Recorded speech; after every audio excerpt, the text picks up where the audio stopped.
Hello, everyone. Hello, hello. How's it going?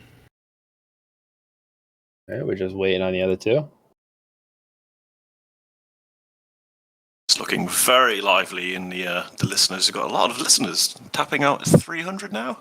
Yeah, Very impressive to it's see. still growing.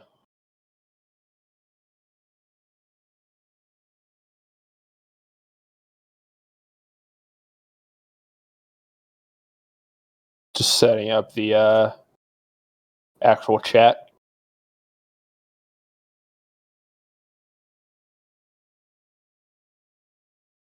Slow mo's definitely going to be needed here. Yeah, it's on 1 minute. I might have to bump it up as we continue to grow in listeners quite quickly.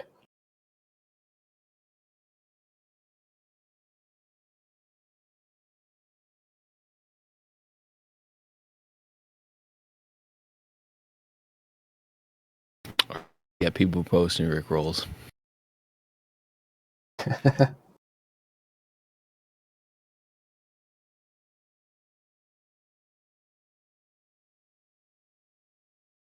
Okay, where's...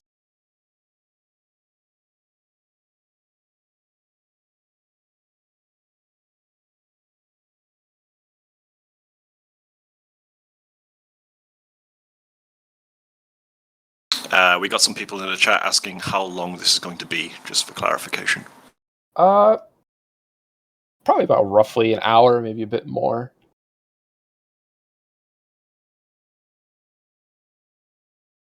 Depends how quickly we get through questions.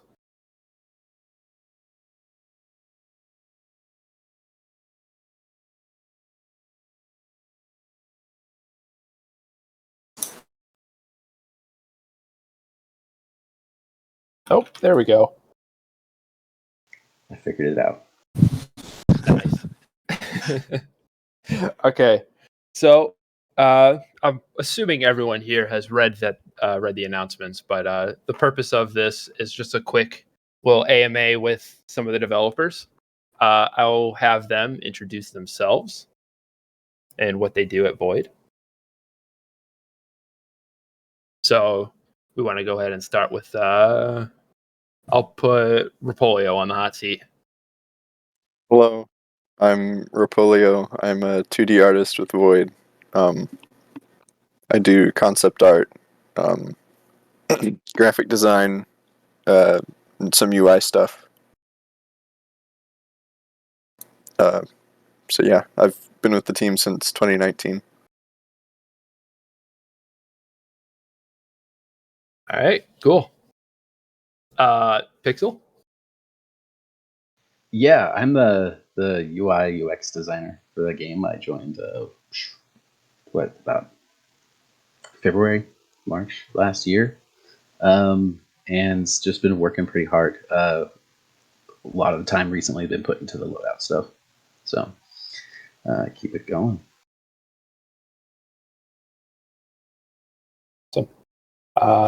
And Navaro? Yeah, I'm Navaro. I do all the gun sounds for the game, firing, reloads, all that type of stuff. I joined back in about February 2021, maybe before that. I'm not quite sure, but yeah, I do all the gun sound effects, reloads, everything. And Mr. 3D. Hello there. I'm the lead environment artist, but I also I'm kind of one of the core content creators of the environments as well. And as part of my roles, I also look after a small team of other environment artists that help me out. I also manage some of the outsourced studios who do the props and support us with that. And I collectively just work throughout the team. A lot of optimization from the visual side of things. Got my hands on a little bit of everything, I suppose. Hey, sweet. Wow, we are almost at 400 people now. Okay, so the questions that we're asking today were all asked by the community throughout the AMA channel. They were pre-selected, though. At the end, if we have time, we might select some more just from the current AMA chat, just popping up. But that'll be near the end if we do that. So I'm going to just go right ahead and jump into the questions. if everyone is ready. Yeah, let's do it. Let's do it. Let's do this. So, will there be pre-mission briefings where you can actually see the map, kind of draw on it, plan out, make routes? Actually, yes. It's already being worked on, so it planned for a while now. Just trying to find the best way to do it, but ideally, it's going to be a pretty involved and just overall good system that the community I think has been looking for. I'm pretty excited about it. It'd be very nice to be able to fully plan out what you're doing and not just go in blind.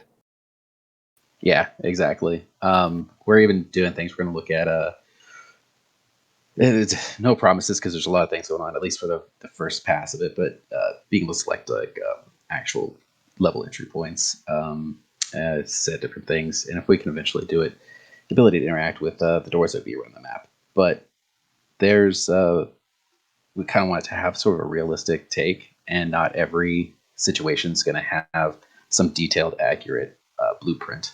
So, meth house or something like that could just be, not saying it is, but like a drawing on a napkin. It's about trying to maintain a little bit of that realism with allowing people to still plan things out. Yeah, absolutely. Just to kind of jump on the other side of that as well. It's like we feel that sort of it's one of the things that at the moment it's kind of the most thing that's lacking when it comes to kind of the game. Like it's a very rudimentary system of just selecting your map and then you jump in, and it's almost like one of those things where we have so much personality within the city itself. Like realistically speaking, the actual city itself is the most fleshed out character in our game. Like we want to inject as much kind of life and as much sort of like we want to make the city feel lived in, like it's a real place, even though it is effectively a fictional city. So we're going to take this opportunity when we start implementing this stuff to allow the players to kind of like really get an in-depth sort of like look at these individual places where, I'm not saying for 100% we figured all of this out exactly what we want to do, but even just to kind of like, zoom in a little bit on the map so you can see where it is in location to everything else, and having just a little bit more of a realized vision of what this kind of like map and the city can look like as you're selecting the missions, as you're planning out your routes, as you're kind of making these pre-game tactics into the levels. We feel like that's an excellent opportunity to just like bring more of that like that city personality to the player, and I think that's really important for our storyline as well.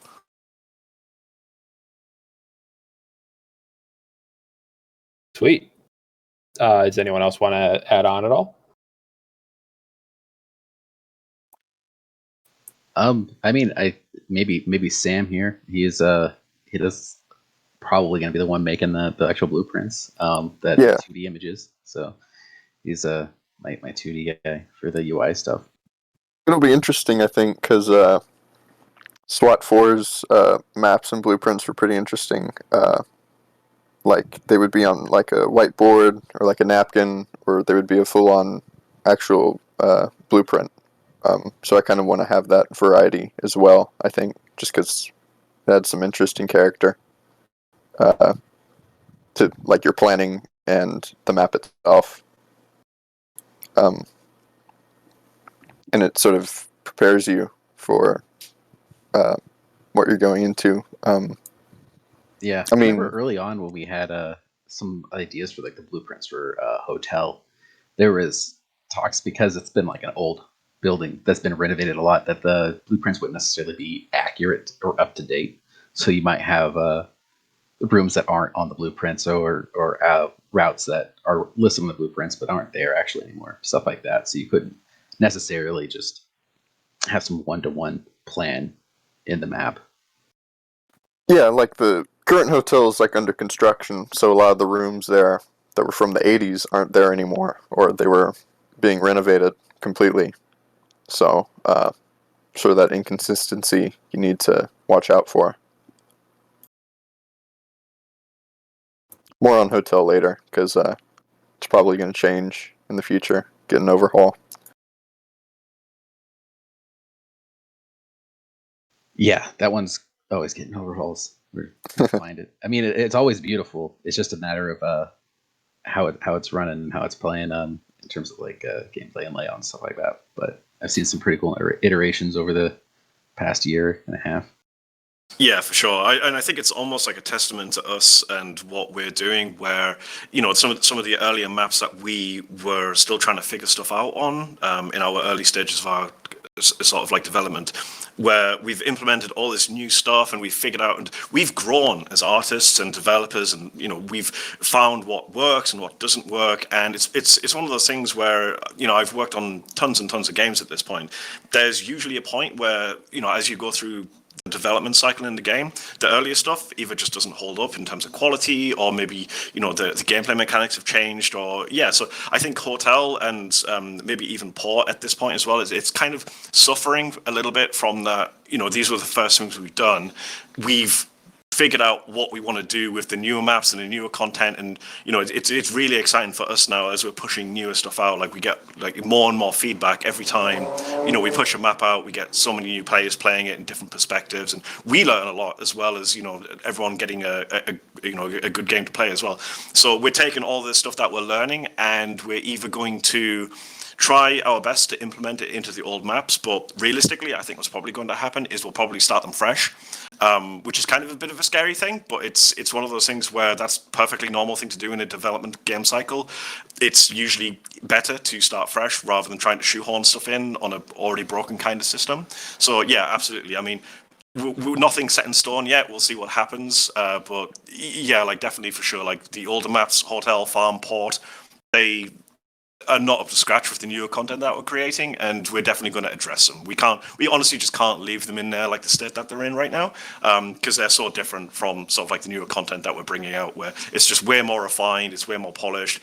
We've got our set of rules, we've got new gadgets and ways of playing the game that are just not in those older maps that we definitely need to bring up to current standard. Yeah, for sure. I still miss that hotel lobby though. Oh yeah, there's definitely parts of the hotel map which, like, I built sort of like 95% of it, and yeah, like it just kept getting bigger and bigger and bigger. And one thing that I really love about Hotel is the fact that it is so big that you can just kind of like, if we decided to corner off certain routes depending on which mission type you're doing, and that way you kind of see all the hotel, but not all in one playthrough. Because I think trying to achieve all of that in one playthrough is kind of crazy. Like, it's so big and there's just so much going on. But it does allow us to have like so much room for exploring different routes and game modes, and playing with the AI in that kind of space as well. So yeah, there's definitely a lot to be done with this. But yeah, Hotel was a great map to work on as well. Like, it's got such character. Yeah, going back to the original actual question, I figured we really want to handle this fun. But yes, there will be planning, and it is planned and being actively worked on right now. And yeah, for sure. Hopefully, gosh, I don't know if I'm allowed to say this. Hopefully, soon, as in like the next big patch, if all goes well, that would be ideal for us to have it there, because the loadout is kind of the first big UI thing, and planning and briefing is the next big UI thing that we have in the hopper. So. Yeah, I mean, collectively, like, as a team sort of mentality as well, as like, we care about the quality of this game. We're not just gonna, push it out if we're not happy with it. So it's something that we're actively working on, but we're not gonna just throw it out and hope it works. Like, no, we're gonna make sure that we're happy with it, because we're also trying different ways of communicating this kind of stuff as well. Like, we were talking about having drawings on napkins and blueprints and stuff like that. We've also even tried with having like a fully realized 3D city, where you'd kind of be accessing it as if you were potentially like sort of meta flying around in a helicopter looking down on the city. We're not convinced that works, but it's still, we've got it, we're experimenting with it. We'll pick which one works for us in the context of the game and its themes, and the best way to communicate these ideas of way as well. So yeah, we're definitely not sort of like just picking the first thing that comes to our mind and going with it. We always like to experiment with a few different ways of achieving the end goal, and really just finding out what works for everyone in every scenario, kind of thing.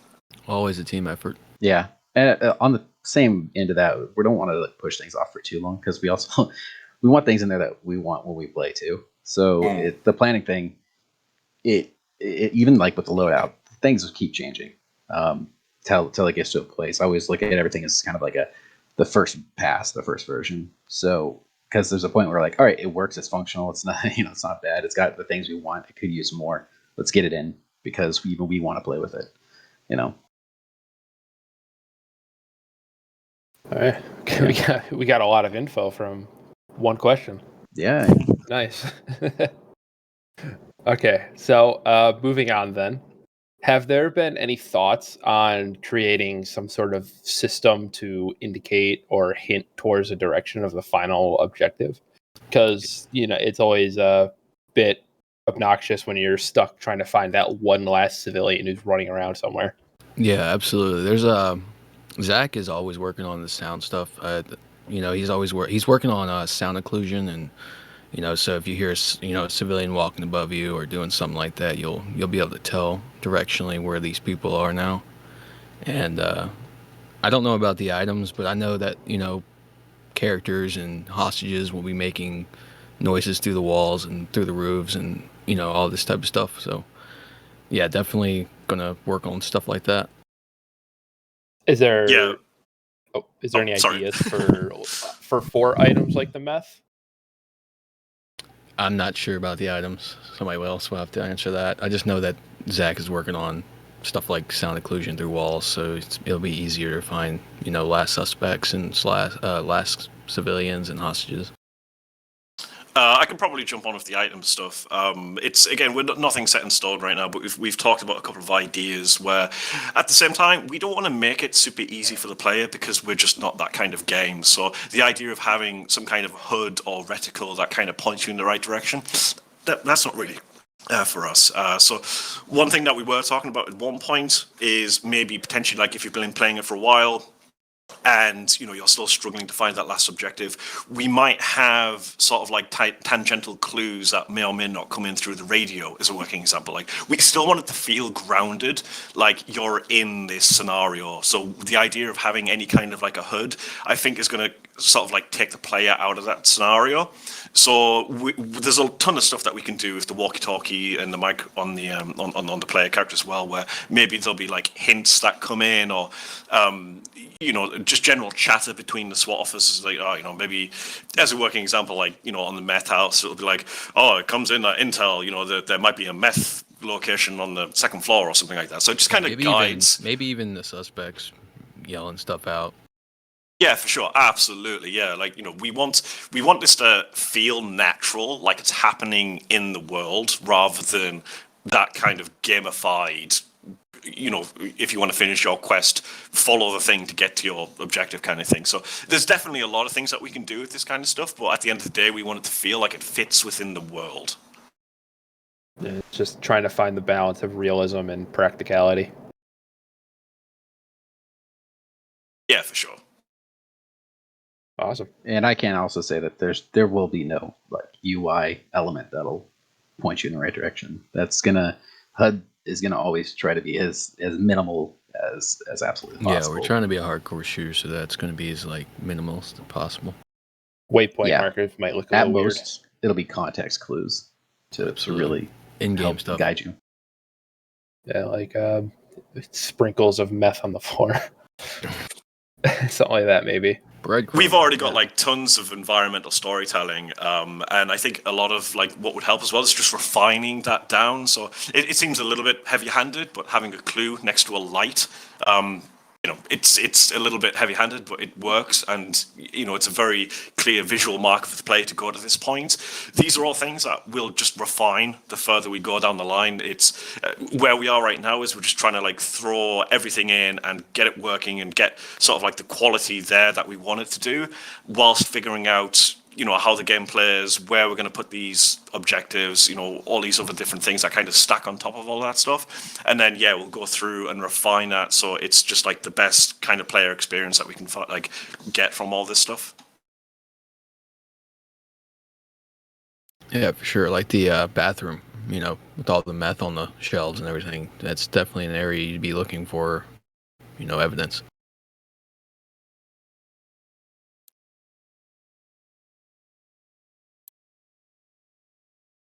So, moving on then, I got bigger one for you, Mr. 3D. Let's go. So, when you guys are actually designing levels, what balance do you take into consideration between that environmental storytelling aesthetics, just the way it looks in general, and how it actually plays? Oh, that is a good question. Yeah, I mean, I think you've kind of hit the nail on the head there when you said balance, because it really is a balance. Like, you don't want to have just like crazy storytelling on every single wall, because if everything's cool, then sort of nothing's cool. And at the same time, we are making a game. And with making a game comes that sort of like visual language for the player when it comes to orientation of where they are on the map, what's a surface that they can walk on, where they can go, where they can't go. All of these things are really important, not just for a level designer, but as the artwork that then sits on top of it, it has to have that visual communication as well. So that's something that I found is really just like the bread and butter of, you know, making good artwork. It's not just about making it pretty and making it sort of like visually appealing, but it's also having that communication with the player of what is gameplay space, what isn't gameplay space, what's important, you know, leading the player where you want the player to go to have the more story impact is really important for me personally. So you know, one of my favorite maps, and I'm sure a lot of people in the chat will probably agree as well, is Valley of the Dolls. That's a really good example of what we want to do more with our future maps, and also what we want to put in the older maps, where it almost like as you start playing this. Now, just to kind of put a pin in that, one of the biggest problems that we have with our games is the fact that you can have multiple sort of like routes throughout the levels. And that's also in itself a huge challenge that I have to overcome, where if I'm trying to lead a player down sort of like a visual storyline, depending on where they're going, if they can go anywhere, that becomes like really, really difficult. So it's all about sort of like creating the like these little hints, and you know, I love the idea of the players maybe not even finding everything first time round. It's all that kind of like, you see it on the surface, and then you get closer, and you know, you'll read a note, or you know, you'll notice these different things on different playthroughs, and I think that's really, really rewarding for the player, as well as having these multiple playthroughs and discovering more every single time. So we really want to push a lot of that stuff as well. So yeah, having that visual communication of sort of like, right, it's really important for the player to know exactly where they are in the world at any point. We're probably going to struggle with some of this. Actually, we have struggled with this. I think Port was a very, very good example, where I remember when I first started working on that, because the tiered building that you go into, the warehouse, a lot of it is all quite samey, and you didn't really know sort of like what floor you were on or what side of the building you were on. So there was a lot of things I had to do with that to sort of like make that very, very clear to the player at any point in the game, you know, where they were spatially. So it's not all about just making it look pretty, but, you know, just having a conscious decision there about, you know, something as simple as painting the walls a different color depending on what floor you're on. It's a very, very simple thing to implement, but it's super important for gameplay. And even though visually speaking, I'm like, you know, I might not necessarily want a green wall when the other one's blue, and, you know, I wanted that kind of coherency. The design is kind of king when it comes to that. Like, the design always comes first. So this is why when we're making our levels, we spend ages doing the block out first. You know, we really want to make sure that the space feels right, that, you know, the visual language of where the player can go, where they can't go, what is gameplay space, where the objectives are. And yeah, also using that to create the tension as well, because we've got so much tension in our game that the design is a real big impact on that. Like, if you're playing it in a grey sort of block out stage and it feels right, you're already doing great. But if you're playing that and it doesn't feel right, there's really no point trying to put artwork on top of it, because it's not going to fix the initial problem. So yeah, I work very, very closely with the level designers to make sure that when I put the artwork on top, it's also going to be serving the purpose from both a gameplay standpoint, but also is going to be working from a visual standpoint as well. Like there's definitely cases where, I've turned around to the designers and I've been like, look, I don't know what this is supposed to be. Like from an architectural standpoint, it maybe doesn't make sense, or we've got all this different stuff, and I'm like, wow, how can I physically put this in here? Like it doesn't make much sense. So that's a challenge in itself. And half of what making games really is just kind of like refining ideas down to until you get the kind of core thing. So a lot of it's compromise, a lot of it's just like shoehorning stuff in to make sure it works correctly. But yeah, so to kind of go back to my original point, sorry for getting a little bit sidetracked. Like balance is king. So it's not all about just making everything pretty, but what I personally really like to do is find these key areas within the map that creates almost like a cinematic composition, whether that be going up the staircase in Valley, and you get that beautiful sunset in the distance, and it sets a very different sort of mood to the player. And then you go further through the level and you start seeing all these different kind of creepy clues and stuff like that. And then there's the notorious basement, which I really, really wanted to just like hammer home like this. Wow, this is not an okay thing that's happening right now. And the deeper you go, the worse it gets. So Valley's a really good example of where you can enter the basement from either direction. But I really, really wanted that like the shocking room to have one entrance where I was telling the story from a kind of like director standpoint, and the player was on that ride through that space. Now, obviously, the rest of the map you can go wherever. That's absolutely fine. But yeah, it's like we have these moments where if we did that room everywhere, then it wouldn't be as impactful. So it's not about just shock for shock value, and it's not about contrast just for contrast's sake. It's all about finding that right balance to have good gameplay, good visuals, clear gameplay. That's obviously the most important thing. Is if you can't see anything, then that's not okay. But it's finding that balance of these night maps. They're dark, which works for gameplay, but at the same time, we want to make sure that the player can see where their objective is and where they're meant to be going, and just kind of lead them around the level as we want, as intended, kind of thing. I hope that answered the question. Yeah, I think like sometimes when I do a concept for a level, mainly I'm thinking about the aesthetic, not really the design or for like gameplay or whatever. So like just the how does it make you feel? And one example for that is Penthouse. I was doing a lot of the pre-visualization for that level, and I was kind of going with a modern look, kind of brutalist architecture, very neutral color palette with gray, black, white, that type of thing.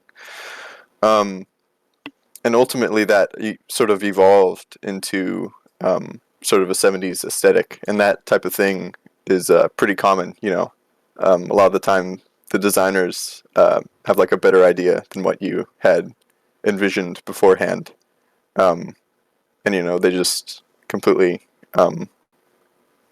make it really pretty. I got sidetracked on those burgers, on dolls, not gonna lie. Yeah, I think Ropolio made an excellent point as well, where one thing that I can safely say as well is like, and what I would consider one of Void's best strength is that everything that we do is a completely open floor to everyone on the team. So, I'll be working with maybe Zach, the audio guy, and I'll be like, I need something here that's not working, or, maybe I'll pitch him an idea, and he'll be like, yeah, that's amazing, or, so it's completely a collaborative effort where I don't think we've ever had like a single individual level that hasn't had such a huge input from everyone on the team, where we've even changed entire art directions, as Ropolio was saying. The Penthouse visually started off very, very different, and through the team's input and various different conversations, looking at references, even just kind of what we were feeling or what we wanted the level to feel like, it just evolved into what it is right now. So yeah, I think that's definitely one of Void's strengths, where it is completely a team effort. It's not like me as environment. Like I never shoot anyone down in terms of ideas. Like I love more ideas the better kind of thing. Absolutely, and it's not just level designing. This isn't every department, which I really enjoy. Like everything is a team effort, even in audio department. It's so understanding, and it's just an amazing work environment. Yeah, no one really works in a vacuum on this team. It's pretty it's a flat management. Everyone just sort of like helps and pipes in and shares. Me and Zach are always coming up with ideas. It's always amazing working with Zach and coming up with new sound ideas for the guns and how everything just functions in the game audio wise. It's just the work environment at Void is something I've never really experienced before. It's such a relaxed place to work, and it's amazing. Yeah, I come from I started modding back in like 2004, so I did like working the modding. Yeah, I started in 2012. Yeah, it's so much like working on like a professional mod team. Like it's Absolutely. pretty awesome. It's an amazing environment. Or like my when I was working on like Insurgency, NWI, the early the first Insurgency days. Everyone just kind of has a role. Like everyone wears multiple hats. Sterling's not. He's always just encourages people like, oh, you want to try something? Go for it. Like, so it's pretty cool. Yeah, for sure. I mean, just kind of jump on that as well. I know we're getting way off topic in terms of the question, but no, like I've worked all over the goddamn place. I've been on various different AAA projects now for like 14 years in various different AAA studios and things like that. Void for me is incredible. Like just having such an inspired team that. Like we were saying, no one works in a vacuum. Just everyone is, they turn up, they're passionate. No one has to tell them to do anything. Everyone's just contributing everything they can to make the best game they can. And that is just so awesome as a game developer. Do you feel like working fully remote, like everyone in the company is fully remote, do you feel like that actually has any negative impact on development, or do you think it maybe even helps? Absolutely not, because I've never met anyone in this team in person, and it hasn't affected my performance or anyone else's at all. I think it's redundant. Like, it doesn't really make a difference for me. Yeah, for sure. I mean, I can definitely see the other side of that, where just to completely play devil's advocate here, I get it. Studio culture is a thing. Some people are built to work from home. Some people aren't. Like I am, for instance, built for working home. Like I've got no problem. I've got my setup. I turn up. I crack on, etc., etc. But I've got friends who are just like, no, I need to be in an office. I need to go somewhere. I need to do all that kind of stuff. I feel very fortunate to be working with people who they just Void Interactive, that you don't have to tell them to turn up on work, they just do it. And I would argue that the fact that we are all working from home and we're all in different time zones, it's a bit of a blessing and a curse, but the wheel never really stops. So like what is my sort of like normal work hours, and I'll clock off and start having fun in the evening. I'll still be on Discord on my phone checking updates, and because I'm really curious about what the rest of the team's working on, and it's the first thing I do when I wake up is I check my phone what the Discord is, and I come on. So it's a blessing and a curse. Like it never stops. There's no clock in, clock out time. Yeah. People will be talking, and I'll like roll over in the middle of the night, check my phone, and see like a message from. Yeah, I mean, people pop in and out. But wake up in the morning, and I forgot that I got a message. It's such a cool place to work, because you don't really see people. You jump in there talking about planning and everything. And it's not really. It doesn't feel like you're working somewhere. It feels more like a group of friends.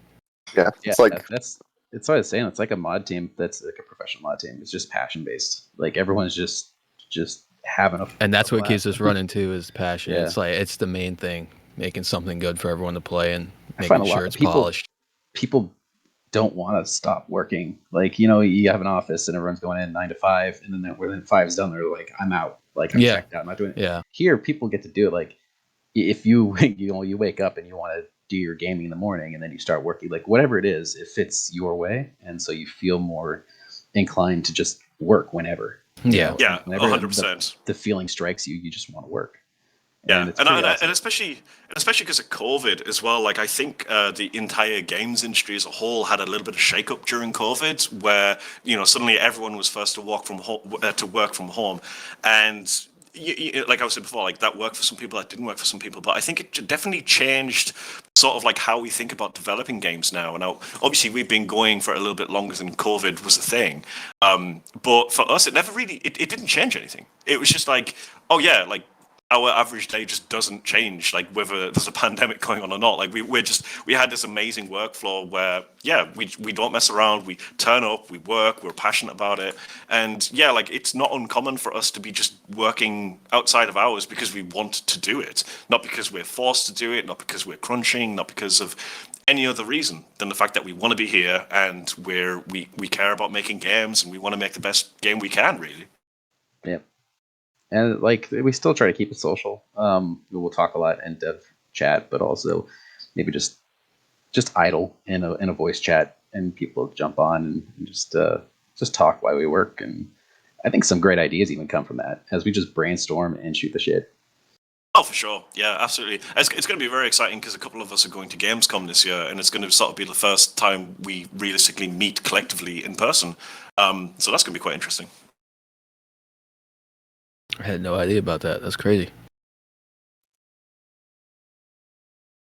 Working remote also kind of helps it make it feel, when it's something you enjoy, it makes it feel more like a hobby than it does a job, because you're not having to commute. You don't have to wake up at a certain time that's super strict. Mm-hmm. Yeah, for real. Like that's something I really enjoy about doing this. I work a real life job too, and I wake up every day after work, and I'm just like, damn, gotta go back to work. But I don't feel that way when I'm working on this. It's like it's completely different feeling. It's like something I want to do, and it helps with my part of being in this game is something I started out as a hobby. It's a completely different experience when you're doing something you enjoy as a job. Yeah, for sure. I mean, mental health is such an important part of making good games. Like happy artists make good games. So yeah, the fact that we can pick up and put down and take care of ourselves whenever we need to, super important. Yeah, you don't feel like you're just you're not tracking the hours. You're not doing anything like that really. You're just you just work like to whatever works for you. And I know for me, sometimes I just need to step away from what I'm doing to give myself time to kind of forget what I was doing, because I stare at it so long that all I see is flaws. I can come back to it fresh eyes. Or other times I'll play similar games and just think about what they do right and wrong, and then come to it whenever I'm ready. And it's amazing. Hard to do that in an office because you do feel like people walking around being like, "What the hell is this guy doing?" Yeah. I got you. I get it. But and that's another thing. Doing contract base, you don't really have to clock your hours either. That's something I really like about contracts, and hourly salary is something I don't like logging. So doing contract, you don't have to worry about that. You just have a set rate and you file it in and you get paid. So it's a lot better than having to clock in, log hours, do a timer, all this other stuff. It's just easier. Yeah, for sure. And it's better for the game because we almost always work more than what we're getting paid to do. Absolutely. Oh yeah, for sure. I mean, and it's just you don't feel like you're like Sterling. I mean, he's our boss. He's the guy running the thing, and it's easy to kind of forget that sometimes. For real. It's like he feels like more just than a friend. Like he doesn't feel like a boss at all. So you just feel like you're like, oh, I want to do this guy solid. Like, I'll just talk about it right now and take care of this. Absolutely, man. Like that's exactly how I feel. Yeah, but I'm not the only one. All right, awesome. So let's keep it moving. So what are some of the biggest challenges you guys face throughout your entire time with Void, working on Ready or Not, or just recently? I guess I'll go first on this one. Keeping my sounds up to par with current, generation of this game industry is something I've been struggling with. Modern Warfare 2019 has set a bar for weapon sound design, and I've actually struggled personally keeping my sounds on par with that. And it's just always a challenge trying to I'm used to classic old Counter-Strike sounds, and obviously we can't do that anymore because it's not really appeal with all these new weapon reflections and ecosystems we have in place. So that's my biggest challenge, is keeping my sounds up to date and being satisfying to the ear.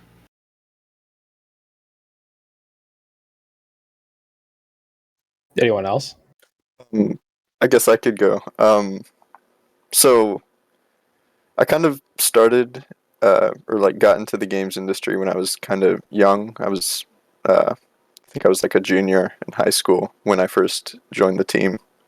So it was kind of crazy just learning a lot.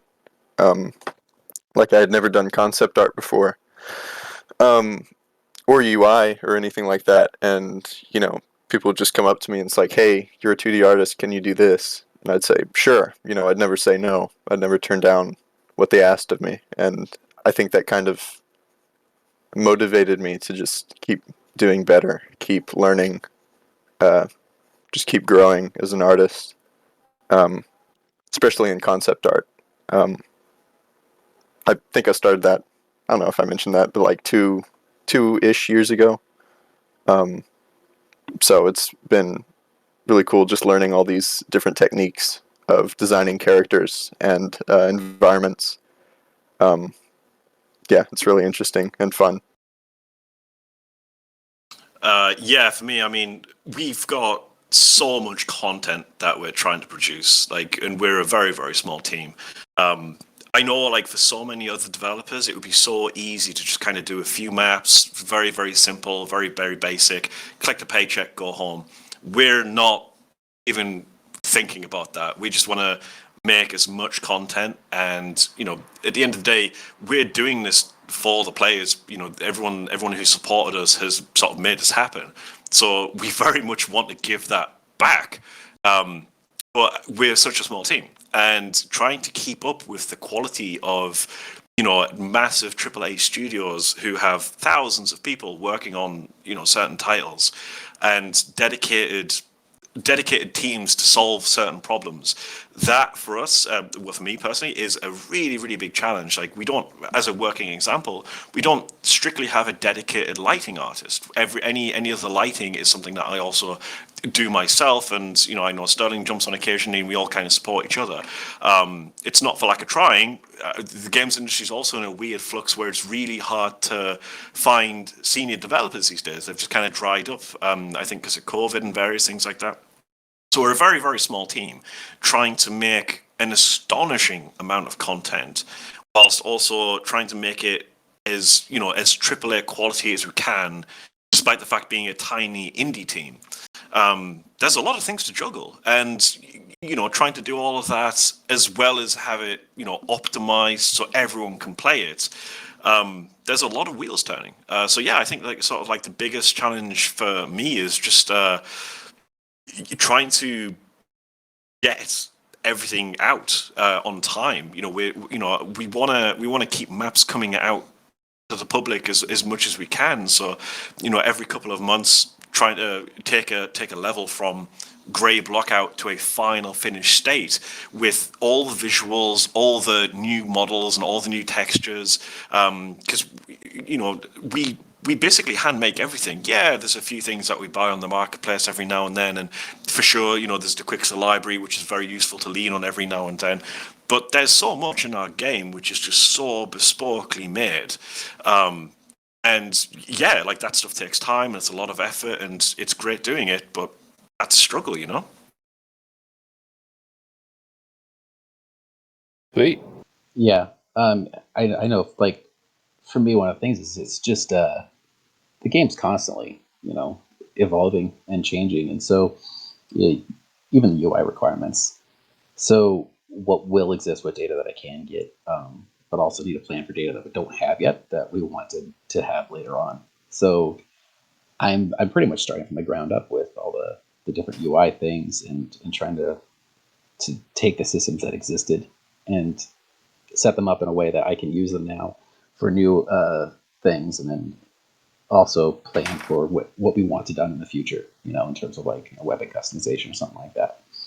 So, yeah, it's just, trying to think about ways to present that to the players that are pretty UX friendly. I think one of the biggest challenges was setting up that the whole way the armor slots and munitions work, because it's you think you want to have that set to work on based on the weapon itself, but that weapon doesn't decide your carrying capacity. So we have to really think about what we have available, what we need, put in requests for specific things to be supplied to us, so that we can set all that up and make sure all saves properly. Then never know, something might change and later completely rework that, and so you have to deal with the fact that people might lose their settings, their saved loadouts or anything like that. But it's a blessing too, because when things are constantly evolving, you have the ability to influence the way they're going to go, the ability to change something that you've done wrong, or to improve something that just could be better overall. Awesome. So next up, are there any plans for more graphic voice lines? That's something I'm hoping for. I'm not exactly sure if it's planned, but I've talked to Zach about getting some of these lines more, graphic and vulgar, because during situations like this, you're not really calm. You're screaming, you're disoriented, you don't know what's going on, you got a lot going through your head, so you're not exactly filtering out your language. You're pretty much saying what comes to mind. So I think this is a good idea. I like this. It's something I've been hoping for, at least. Yeah, for sure. But we don't want to be vulgar just for the sake of vulgar as well. It needs to feel absolutely. grounded. We're gonna get a full, complete overhaul of our SWAT voices, but that will come closer to full release, I think. So they'll react to the environment a lot more. They see something that's pretty horrible, they'll let you know.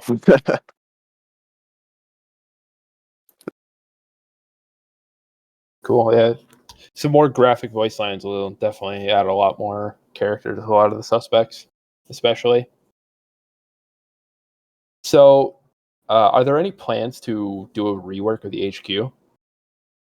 Yes, I can confirm that is definitely something that we're planning as well. This ties into exactly what I was saying before, where where we started to where we are now, it's almost like two different games, and we're just not happy with the quality and sort of the layout of the original HQ. So we wanna tie that HQ into more of what our current vision for the project is. We've got such a rich story, and we've got such a so much personality within the city and all these different levels. We want to inject more of that, absolutely. Yeah, and also bring everything together in a sort of smarter way, because right now, a lot of the rooms and like the shoot house is downstairs. Well, I mean the firing range is downstairs and stuff, so it takes a while to move from place to place, and kind of condensing it down a bit will, I think it'll be a more enjoyable experience. Yeah, I definitely agree with that. There's a lot more. There's a bit too much traversal required to get to the different important parts in the HQ. So I think it's, as long as I've been around, the HQ is always more of a placeholder for something better to come.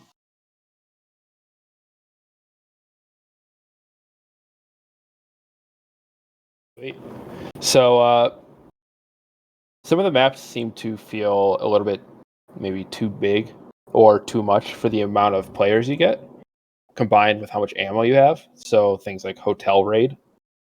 Is this done for a reason, or is this something that's going to be worked on, or what? Yeah, for sure. I mean, this is all part of making games. We'll never, no matter how hard you try, you'll never make it perfect out the gate. So a lot of this is just finding that balance, like I was talking about before, where we experimented with sort of like what the game was going to be, trying different things with different levels, And sometimes it works, sometimes it falls a little flat. We'll do everything that we can to effectively bring everything up. So not only does it look amazing, but everything should play amazing. Everything is a balancing act when it comes to making games. Everything is a compromise. And yeah, just got to keep polishing it, keep refining it, and, you know, working with the designers and certainly working with the community as well and listening to this kind of feedback is invaluable. You know, we didn't necessarily have that when we were making it. So we'll take all of this stuff, find our weak points, and 100% improve them. I also think it comes down to playstyle too. I know I prefer myself the larger maps, while there's like the smaller, more condensed maps. I think there's something to just having the length and more anticipation of what's going to happen, having to be a little bit more conservative with your choices, your ammo. So different challenges there too, and making sure that we have the gamut of options for our players, for the ones that do prefer those long drawn out levels versus the ones that like the close quarters, very quick, smaller scenarios. Oh, definitely, yeah. And we definitely love the idea of like almost like forcing the players to experience the game in different ways that they might not have initially thought that they would have experienced. So, you know, having day maps, night maps, close quarters, long range, you know, larger maps, smaller maps, where you've got to change up your play styles. You know, it keeps the player on their feet, keeps it engaging, keeps it active, and yeah, it's all about just finding that balance. And yeah, we definitely want variation in our game, you know. Otherwise, we just make 50 different hotel maps, and that wouldn't be enjoyable for anyone. You know, we want to have as much, you know, spice and flair to our different levels as we can.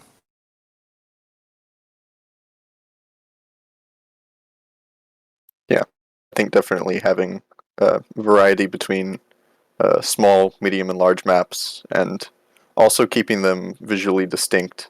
You know, each having their own vibe and aesthetic. Awesome. Yeah, it'll definitely, you know, feel better as the game's development goes on. That goes for everything, though.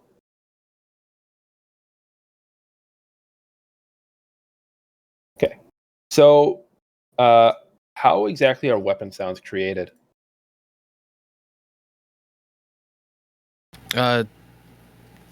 Mostly sound libraries and recordings I've actually recorded myself and edited in post. Most of the gun volley sound effects are me fiddling with my guns. The SLR is actually a recording of my AMD 63 AK style rifle. The bolt is directly from that gun being recorded. But I also utilize a ton of assets from you know, Universal sound libraries recorded by people that actually record weapons in a professional environment. I'm not professionally stable as able to record stuff like that yet, but I am. I have a little studio. I'm able to record volley effects and reloads, and gunfiring is not something I'm capable of right now, so I'm kind of utilizing what I can in that aspect. But all the handling effects and reloads have samples I've recorded myself. Awesome. So, hold on. So, will there ever be the option to change a level's day or night cycle? No, unfortunately not. So this is something that we toyed around with at first, but we found out that it didn't really offer a huge amount to the level in terms of like its gains versus its pitfalls. So at the end of the day, we want to make very concise, like authored levels to the best of their quality and to tell a story within these, you know, very, very condensed kind of areas. Having that kind of flexibility of turning it to day and night, whilst it can be done from a pure production standpoint, first of all, it doesn't add a huge amount. And because we are a fully baked lighting game, so what that means is like most of our lighting is done offline. It's not happening in real time, other than a few exceptions like spotlights and torches and various things like that. It's way more performance, and it's also way more quality as well. So all of our lighting is pre-baked into the levels. Now, we definitely could do this, but what that means is that we would inherently have to either duplicate the level and treat it like its own separate things. And we're also tied with the technology of Unreal 4. So we're not moving to Unreal 5. We're way too far in production at the moment to go UE5. Like this happens all the time in game dev where, if you're middle of a project, you do not just switch engine. That's just chaos. Like you can't do it kind of thing. So we're going to, stick with Unreal 4, which is still incredibly powerful. And in a lot of ways, it's way more suited for what our game needs are than Unreal 5 is anyway. It's still very much early days for Unreal 5. So we have baked lighting, and it's all very... we wanted to author it from a visual standpoint to tell the story that we wanted to tell. So what you'll find playing our levels as you go further on in development, and as we start introducing new maps and tying a lot of the story beats in, is that a lot of the time of day within these levels is very important to the storyline. The weather effects, the time of day, it's all a narrative that ties into each other. So we didn't necessarily want to have the flexibility of changing the time of day because it didn't really add a lot, realistically speaking. Like, we have day maps, we have night maps, we have dusk maps. There wasn't really adding a lot, changing that per level, if that makes sense. Oh, we've lost him. Come back. Yeah, and I think just kind of bouncing off of that, Keep talking. certain certain levels are like built around the time of day they're set in. So like, if meth were set in the daytime, it wouldn't have as big of an impact as if it was set in nighttime. And same will be for maps like school. Like certain time of day, certain weather conditions just wouldn't be suitable for that map. Yeah, for sure. It is literally just the fact that we're trying to tell a story, and the whole gameplay mechanics is such a key aspect of it that if you start playing off the time of day, kind of waters it down. There's more things to go wrong from a developer standpoint, and you're just not going to realistically get the quality that we sort of want from the end of the day.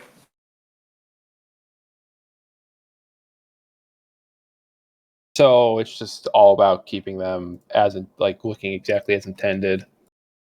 Yeah, exactly. Feeling exactly as intended. Yeah. Okay. Yeah. No, that's not to say that we couldn't toy with the idea, but we would probably treat it as an additional after the fact and treat it separately, kind of thing. Yeah. I think the day and night is a huge impact on the level design. So I got a mod question for you guys. Will there ever be an option to disable mods in a lobby?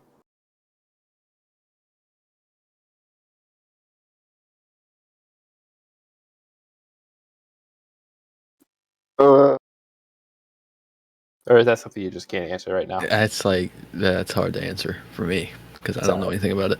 Sorry, we could just move on. We'll figure that out later.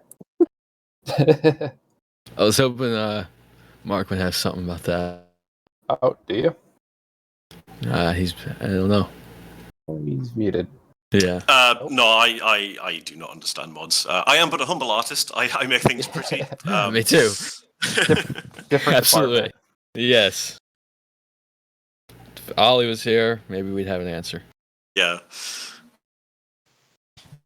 Yeah, that we'd need one of the programmers here to really fully answer that in terms of what we that's none of us. Lobby.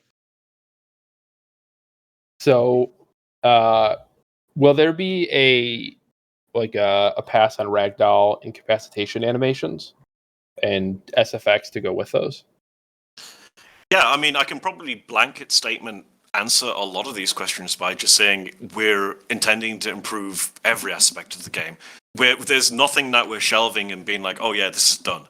So yeah, anything that you can think of that you go, will X have more polish or improvement? Absolutely. Yeah, to add on that, Zach and me were actually talking about some body drop sounds not too long ago. So yeah, there's something definitely in the works there. I don't want to go too deep into detail, but yeah, like we have had some smaller conversations about it, and it is definitely planned. Like you shoot someone in a certain part of the body, and they'll like the neck, for for instance, and they'll kind of drop and they'll wiggle around or something. Sort of like how Screaming Ground absolute Branch does it. horror. Yeah, and like Hit, just Gore in hit an general. artery, blood Yeah, everywhere. I've seen some clips that have been posted into of the way the ragdolls are crumpling and stuff, and things that might be coming. So So I saw a few people in chat asking about more gore as well, so I guess that kind of answers that as well. Oh yeah, for sure. I mean, yeah, like Yeah. we've implemented something that we didn't have before, which is the explosive vests. Naturally, that comes with the challenge of gore as well, because it's hard to not be gory when someone's exploded. But no, absolutely.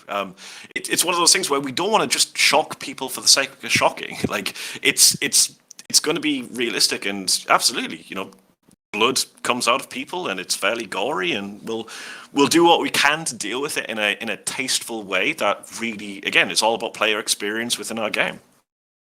Just to kind of jump on the ragdoll side of things as well. So I know it's not strictly ragdolls, but there's one thing that I want to get a lot more of in the levels, and it's something that I am personally working on as well, is having a lot more level interaction. So, a lot more things that when you shoot them, maybe they'll bounce around the room, or, burst particles, or, it's always one of those key pillars from an environment artist of having movement and interaction within your environment to make it feel alive and lived in. And a lot of our levels at the moment are fairly static. We know about it. We're going to do something about it. It's going to also change up the gameplay a little bit as well, where maybe there'll be like a stack of papers on a table that someone's covering behind. The papers will explode when you shoot them, and then suddenly they're not behind cover anymore.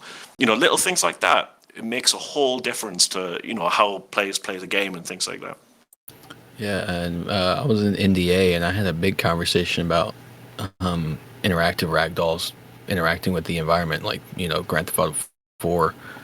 There was a whole entire conversation about that, and I'm sure I'm not the only one who saw it. I'm pretty sure a bunch of the programmers saw it too. So there's probably definitely something going to be working on there.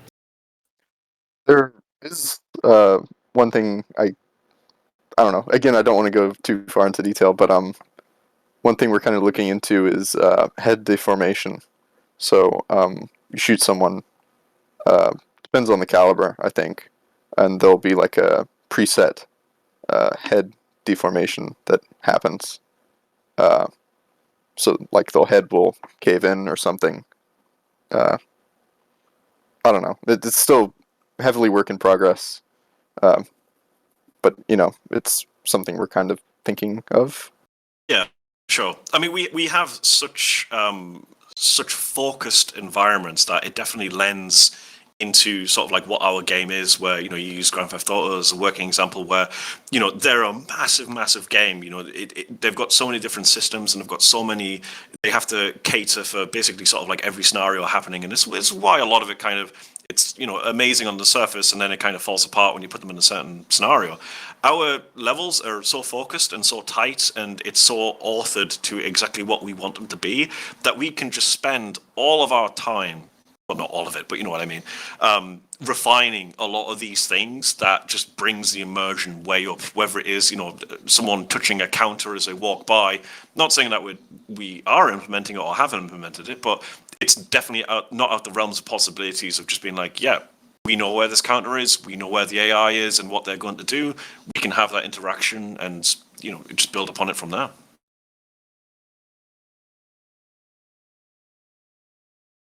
All right, great. So next up, what is your guys' favorite part of actually working on the game? Or like, what was your favorite thing as well in the past even? Like favorite addition, favorite map, favorite feature, something like that. Well, for me is the satisfaction of getting those sounds lined up with the reload. It's something for me that's always my favorite thing. And working with everyone is also something I really love. Like everyone is, like I said before, everyone's just in a team effort here, and it's just an amazing environment. So the team then for you.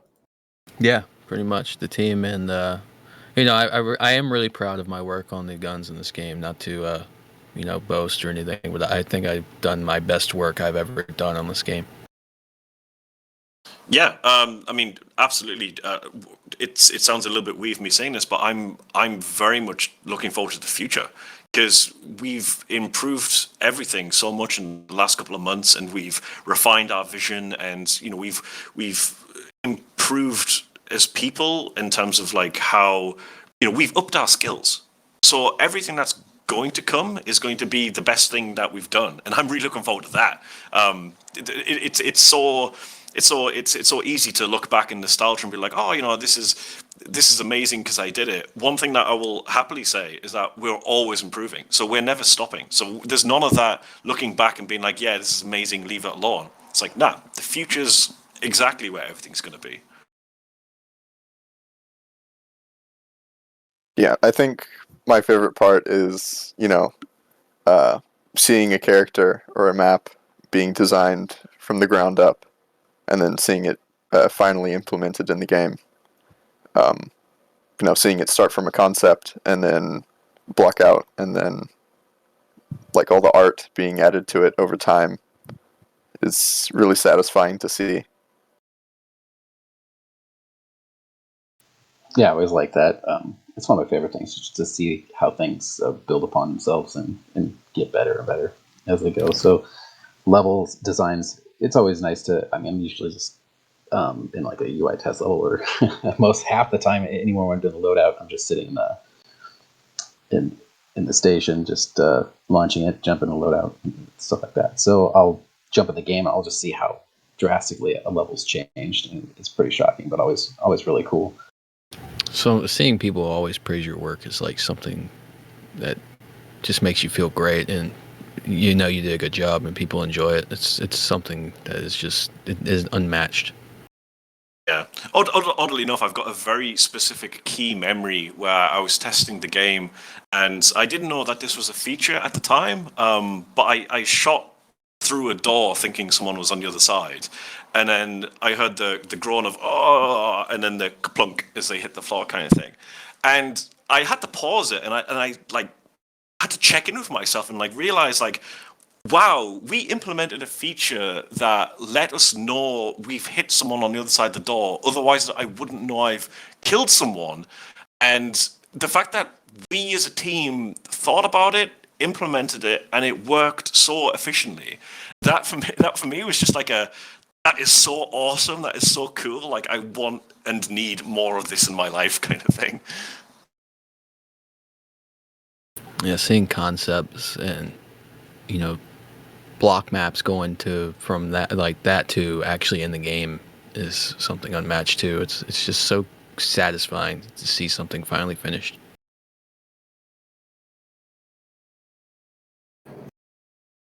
So the favorite part for overall is just kind of just seeing the entire game grow. Then, yeah. Absolutely, yeah, that's a good way to put it. Yeah, I mean, I can. The problem is like with UI, I'm staring at it so long, and I'm so intently that I usually am sick of it by the time I'll push it out. So it's always great to see everything else that's going on around it, that just changes and grows, as opposed to just maybe my own stuff. And once it gets in there, because I usually am, all I see is the problems with it. So it's cool to step back and see the other things that people put together that all they see is the problems with it, but it's all new to me. So it's really awesome, and it's just constantly praise going on in team chat when people are finally see what stuff's been committed and they're just blown away by it. This is so awesome, and it's always a cool feeling to see everyone do that to each other. Sweet. Okay. So, moving on then. Are there any plans to add nonverbal communications, such as shoulder tapping and hand signals?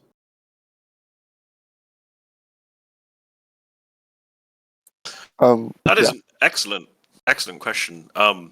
It's something that we're toying with, but at the same time, we're not even sure how really to kind of communicate a lot of this stuff. So, for instance, if you're breaching a door and someone behind you taps on you on the shoulder, there's definitely like some trickery when it comes to like how do we communicate that? from a gameplay perspective, like obviously you're looking forward in your field of view. You know, we need to somehow like figure that out, kind of thing. Maybe, I guess, is the answer to that. Yeah, that's one of the challenges with just a user interface of working in a pancake game or any virtual environment is there's a lot of sensations that you have to make up for that you would have in the real world. Where you can't feel someone squeeze your shoulder in the game, and so we have to communicate that in a way that doesn't feel gamey or screen shake. Yeah, but then we're like, was that a screen shake? Is something we're off on that level? And so many different things you have to compare to make it clear. I mean, there's no question about it in real life. If someone squeezes your shoulder is squeezed. But in game, we want to do a way to where it's just as clear if we're going to have it. Otherwise, it could get a little bit confusing and nonsensical, and nobody will end up using the feature that we might have spent a lot of time to implement, because there's a lot that goes along with that. Everything from the animations properly touching the shoulder where it's supposed to touch, depending on the height of that character, different things like that. But if nobody ends up using it because it just isn't effective, that wouldn't be really worth it. But I do know we're constantly looking at all those kinds of things and trying to get as close to that realism as we can, or at least the perceived realism.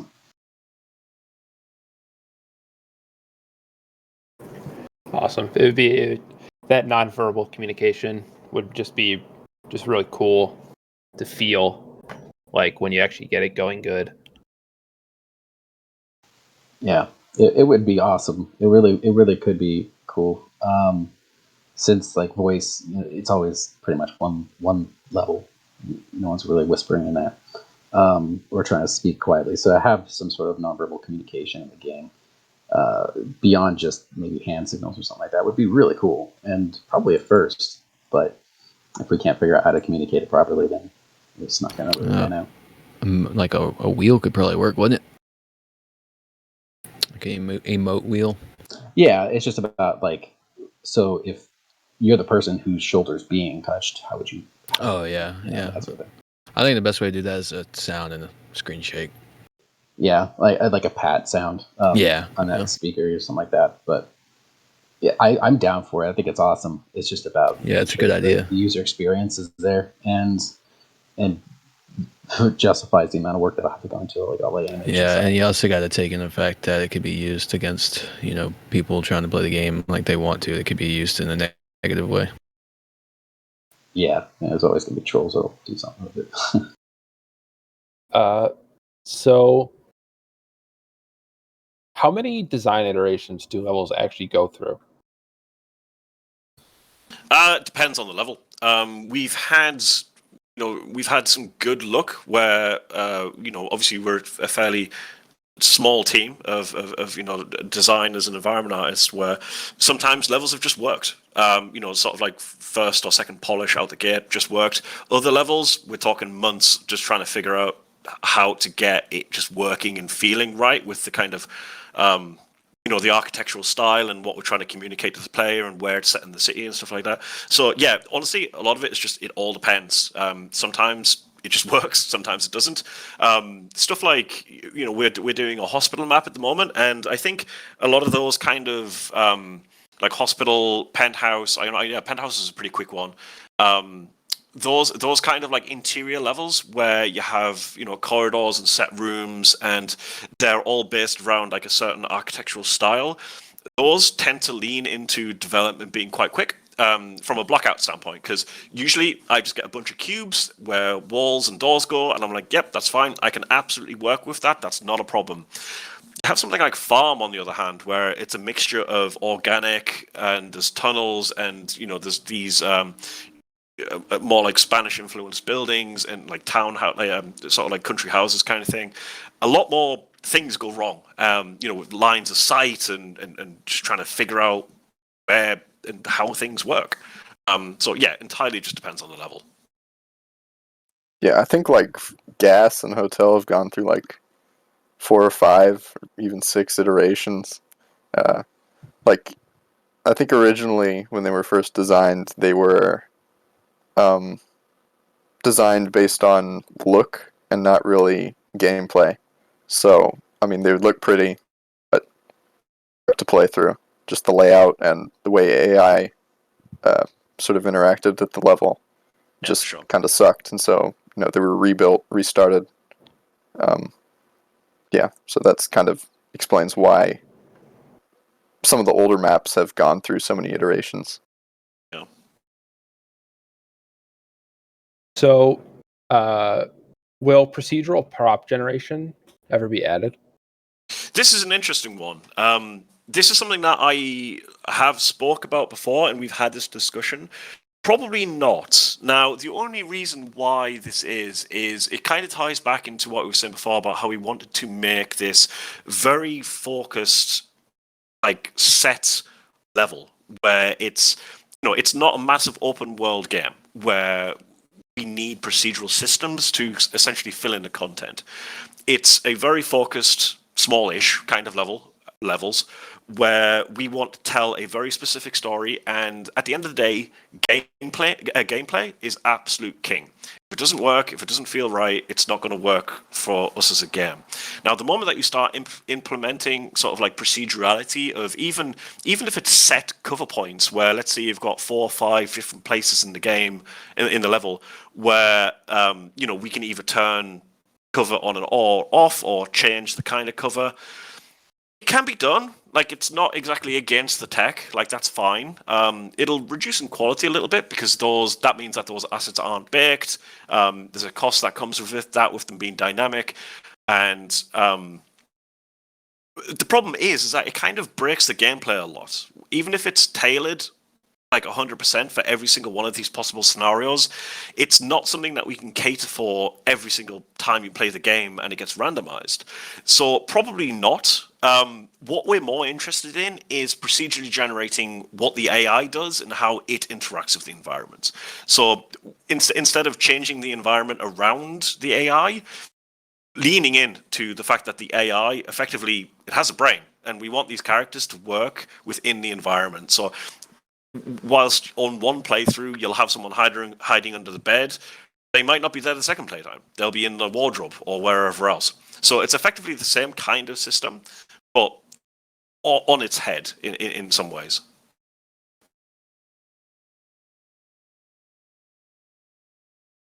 Sweet. All right. Okay. So, are we ever going to be able to actually give like NPC suspect voice orders? Like telling them to move or walk outside or something like that? Can anyone answer that? I don't think we've ever had that conversation. Well, I was talking to Sterling the other day. We were playing a lot of Door Kickers, and Door Kickers 2 specifically, and we were talking about how you're able to sort of command the hostages to do certain things, like, follow you, or run to the exit, that type of thing. So that would be kind of cool to have for suspects or civilians that have already been arrested. You're kind of able to command them that way. So yeah. Okay, yeah, I mean, heck, if it makes the game better and it introduces new features, I think we can safely say that we're open to ideas, and we're definitely eager to implement as much as we can within the time frame and within the budget that we have. So yeah, maybe. Awesome. It'd be nice to have the NPCs a bit more interactable besides just cuffing and picking them up. Yeah, for sure. So, is there ever going to be a single player story, or are the maps themselves kind of just the story itself entirely? Yeah. No, like, So a little bit of yes, a little bit of no. So it's not like we're going to have like a traditional single player campaign kind of thing. Like, the actual gameplay that you have right now is exactly what the game is, kind of thing. We're not gonna change that formula because that's what our game is. That's our formula. What we're doing is we're injecting story and its campaign almost like outside of that. So whilst it may seem like at the moment we have a bunch of random maps that have a bunch of random storylines going on, they are 100% tied to different story threads within the game. So we have like a prostitution ring storyline, there'll be like a terrorist storyline, so forth and so on. All these different drug smuggling storyline, etc., etc. So they will all tie into each other one way or another. So I don't want to say it's not like a traditional campaign, like I was saying, but it is absolutely happening as if like a campaign would play out with its narrative, with its like level progression and so forth and so on like that. Counter-Strike Condition 0 deleted scenes is what I'm getting from Yeah, this. you can sort of think of it as like, I guess, sort of like detective work, and you kind of follow a lead throughout. Like, you start off with gas station, and like you discover something with meth is involved, and you sort of progress through that drug storyline. Same with the sort of trafficking or yeah, absolutely. Yeah. So this entirely as well ties back to what we were saying earlier about the whole day-night cycle as well, where if we take dealer and port as a working example, like they're on the same story thread. So yeah, you go to dealer, and within the world, we're going to have conversations and news articles and televisions talking about how there's a storm coming to the Los Sueños, and it's a little bit rainy, and it's a little bit more damaged. So we're kind of working on this as well at the moment, where we're implementing more of this prostitution ring, where out the back of dealer, there's a sex den and various things like that, and that ties very directly in with port, where you find evidence and you start connecting the dots as a player of, okay, so this is where these girls are getting shipped in on the cargo crates and things like that. So you go to port, and then we're implementing as we speak more of this rain, more of this storm. So that's going to be like actively happening whilst you're playing port. So it makes sense from a kind of campaign stand that you play dealer first and then play port. And one event after the other, and it all sort of ties into each other quite nicely.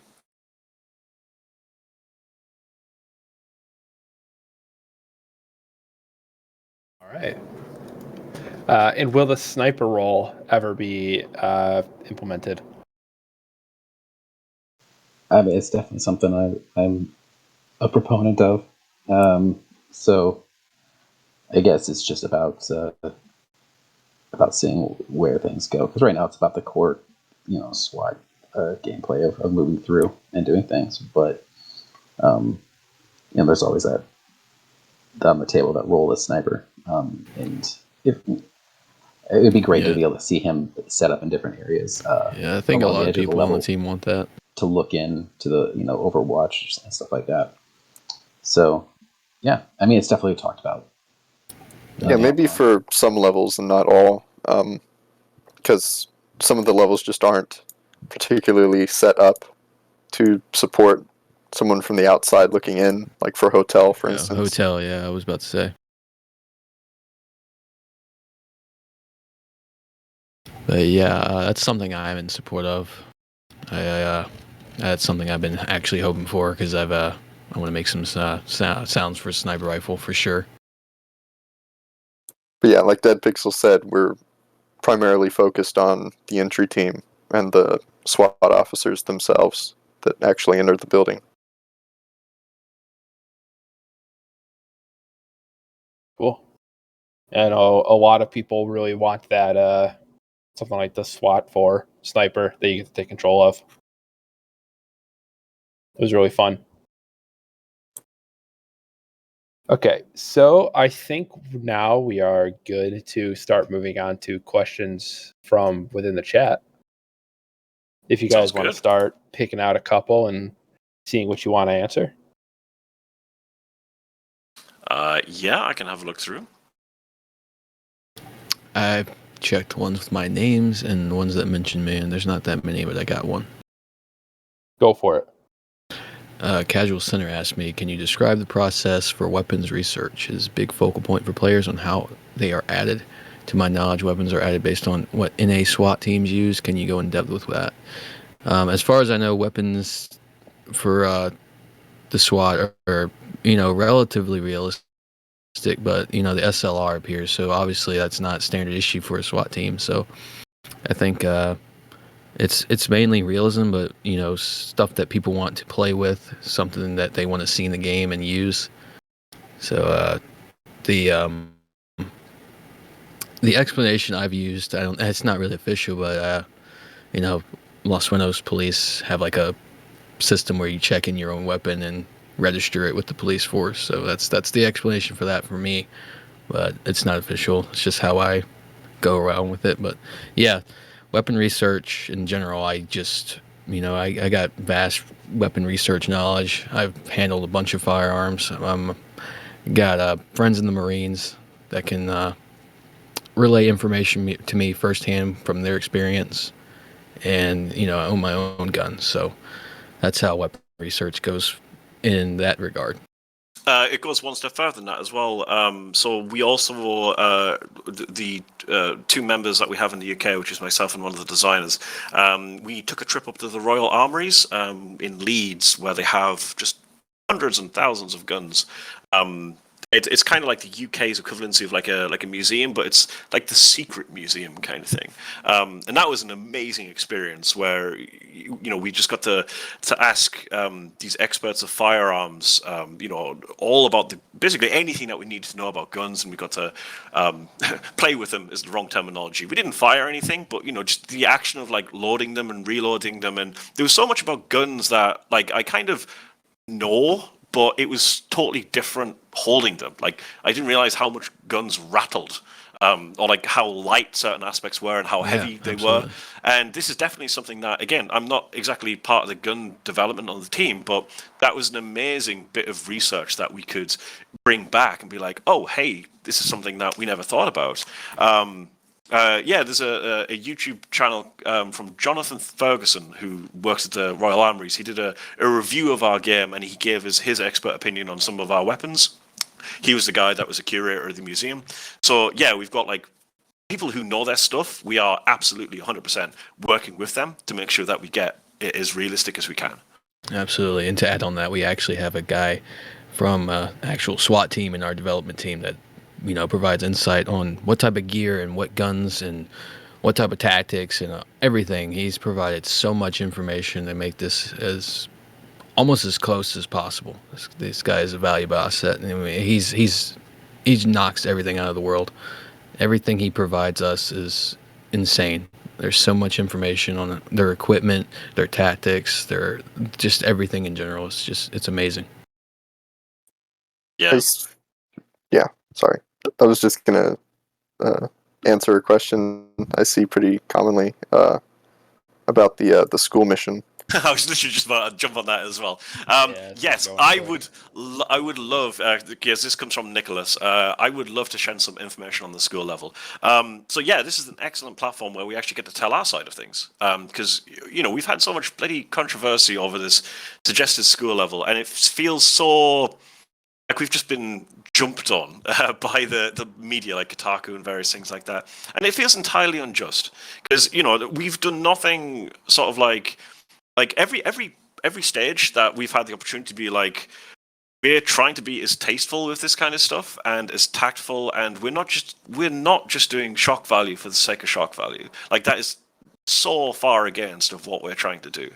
At the end of the day, we're trying to tell, I don't want to say realistic stories, because I mean that's kind of the sad aspect of it, is that these are realistic stories, and we don't want to shed, we don't want to just like aim a spotlight on it in a way that makes it look distasteful. These are real things that happen, and at the end of the day, we're a SWAT game, and we're talking with people who are dealing with this stuff every single day. Like, we have dedicated SWAT people in the chat that we're talking with, and some of the things that they report back on are absolutely horrific. Obviously, we can look in any news story and all the various shootings, and it is absolutely horrific. And these people who deal with this kind of stuff, they are heroes beyond heroes. And that's kind of realistically the story that we're trying to tell of just how yeah, this stuff is absolutely messed up, and we should absolutely be paying attention to it because it's messed up, not for any kind of sick gamification of it, or trying to shock people for the sake of shocking. It's like It's quite absurd that anyone would get that out of what we're trying to do. Absolutely. And having a school level is, yeah, it's something that we're going to have to very delicately deal with in a tasteful way, and obviously we are going to do our absolute best to deal with it in a tasteful way. But I think it would almost be a disservice if we shied away from it just from a little bit of social pressure. It obviously when was it Call of Duty that had the airport level? Yeah, my own for too. Absolutely. Obviously, when that came out, shock and everyone was up in arms and various things like that. Yeah, I mean, but it provided a plot, and it really was a strong point of the game. Absolutely. Like, we are all about that kind of like visceral storytelling where at the end of the day, like, if you're playing our game, and I think Valley is a perfect example of this, where at the end of it you're like, oh my god, and you have to put the controller down because you felt something.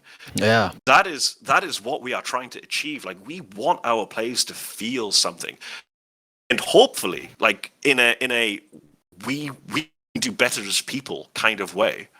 Yeah, and Call of Duty is still doing this to this day. Modern Warfare 2019 had something similar to a kid being dragged away or something. I can't remember the exact context, but it was in the embassy, and it was terrifying. I had to kind of just sit there for a second. I was like, did that really just happen? That's crazy. It's crazy. And the the house mission with the baby in it, it's just mind jolting. It's like, it's crazy, man. It's like, people actually put this stuff in the game to make you feel like, wow, this is actually alive. This is a real, like, this is realistic. You'd probably see this stuff happening in real life. It's not there for sure. in a negative way. It's there to just show what some of these, special ops and police have to deal with in this, like, everyday environment. This stuff happens every day for them. They have to live with it, and it's absurd. People think we do it just to be edgy or anything like Absolutely. that. It's ridiculous. It's nothing what we're trying to do. We're tackling content that is just the realities of it are horrific. I mean, it's just. But I think people do shy away from it, too much of the stuff, and having a sort of a visceral, sort of kind of documented experience that mirrors the reality of it is kind of what this game is about.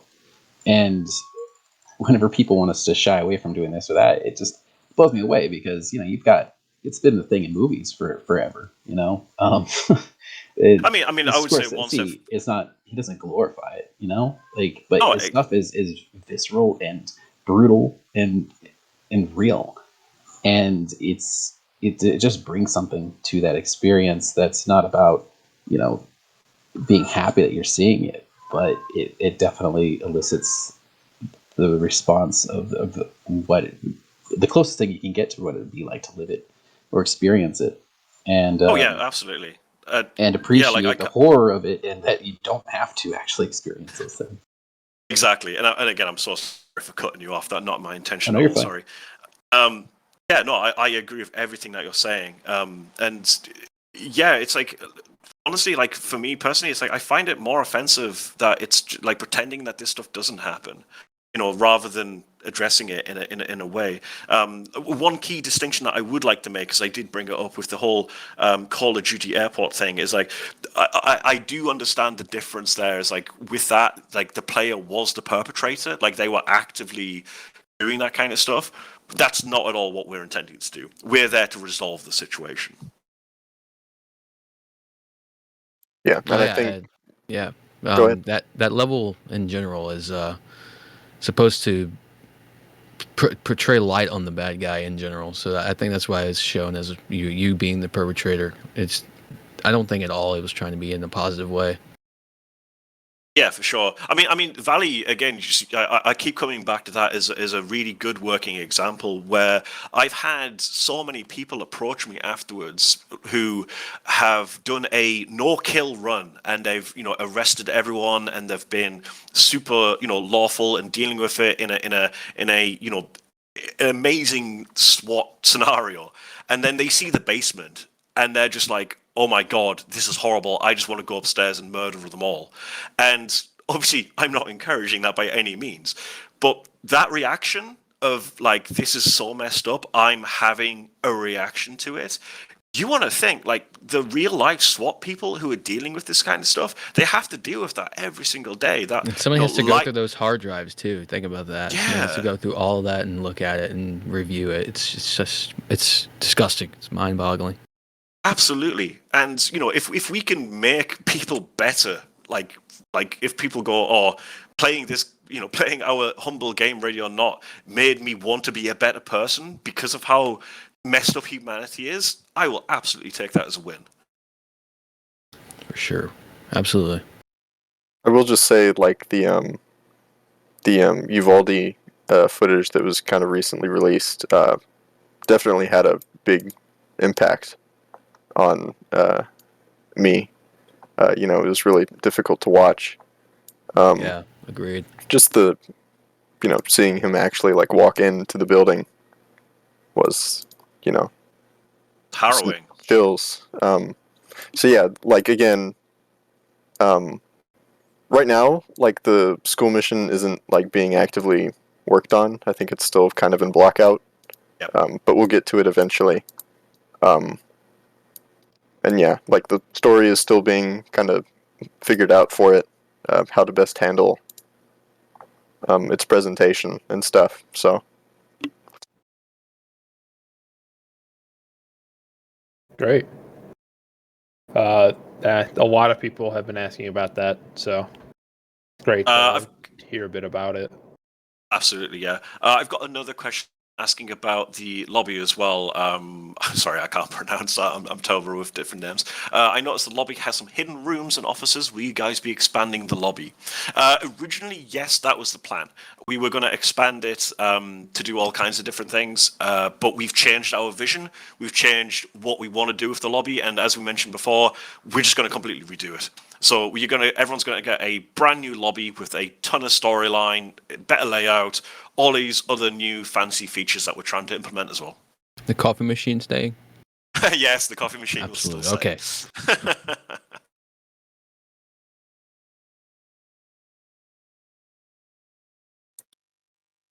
I see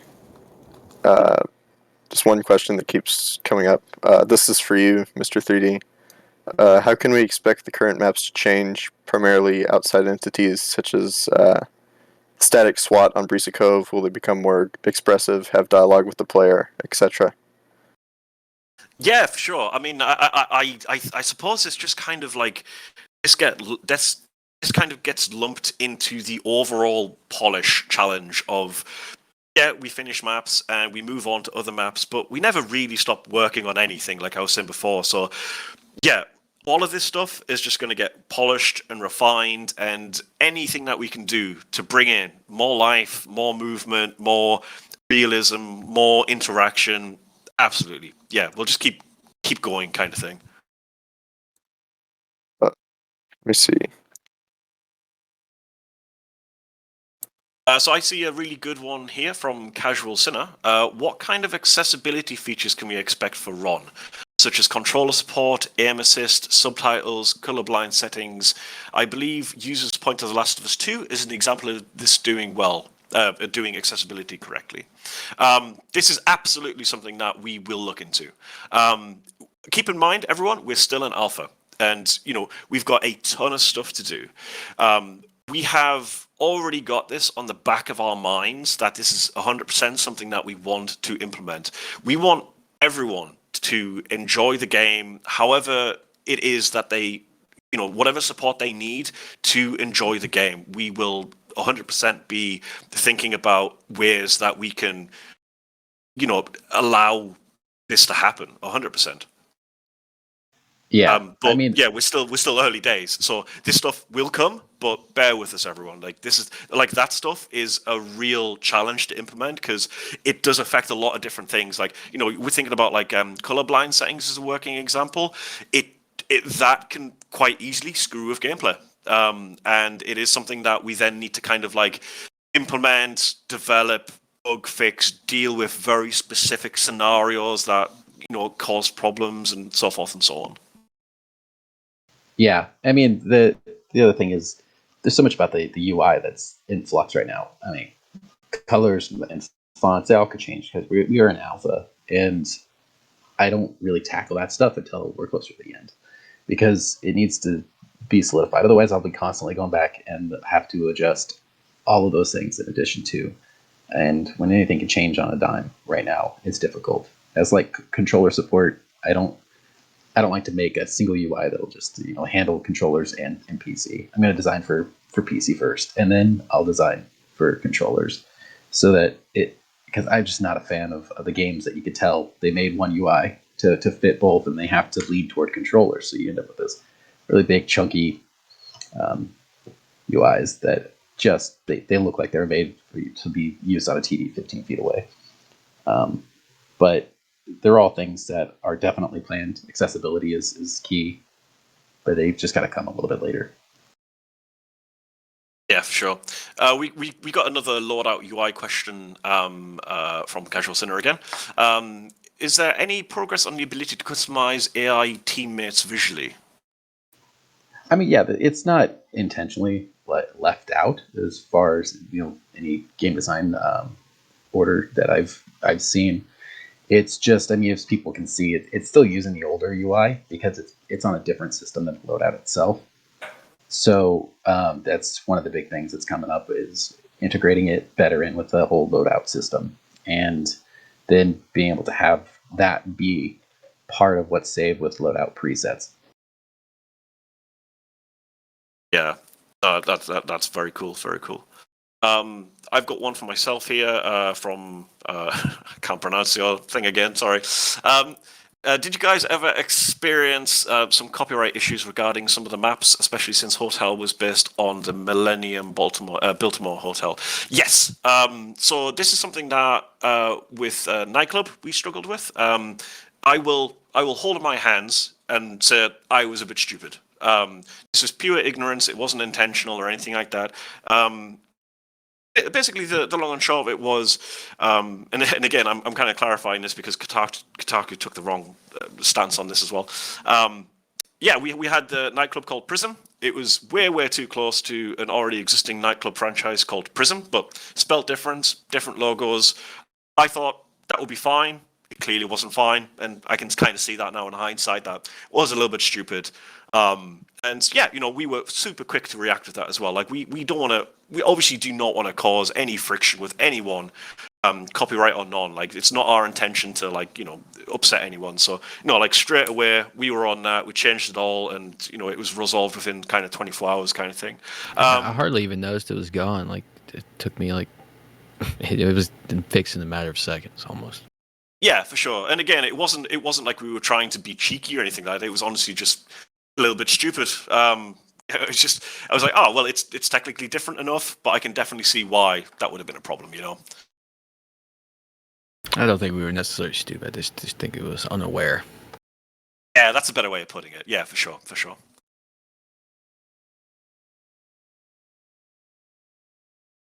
Will suspects be able to use hostages/civilians as shields? That's an interesting one. I'd love to see that. That comes from Raptor Joe. I think that's planned for the future. Like how they would grab a civilian and then hold them at gunpoint and sort of use them as a shield. Yeah, I think that's definitely planned. Good. One from Smashing. Control rebinding at the moment is not great. Will we be able to set up key combinations in the future, such as using Control or Alt to allow us to use single key for multiple actions? I actually am big on key bindings. I'm left-handed. I use arrow keys. So key bindings is a massive deal to me. So that's something I'm always aware of and always trying to improve. Something about Tarkov that really is intuitive is the key bindings, man. You can pretty much bind those keys to do whatever you want in that game, and that's something I'd like to see in this game too. Because being left-handed and using arrow keys, and it's really cool to be able to bind your key to literally anything, any combination, and it works.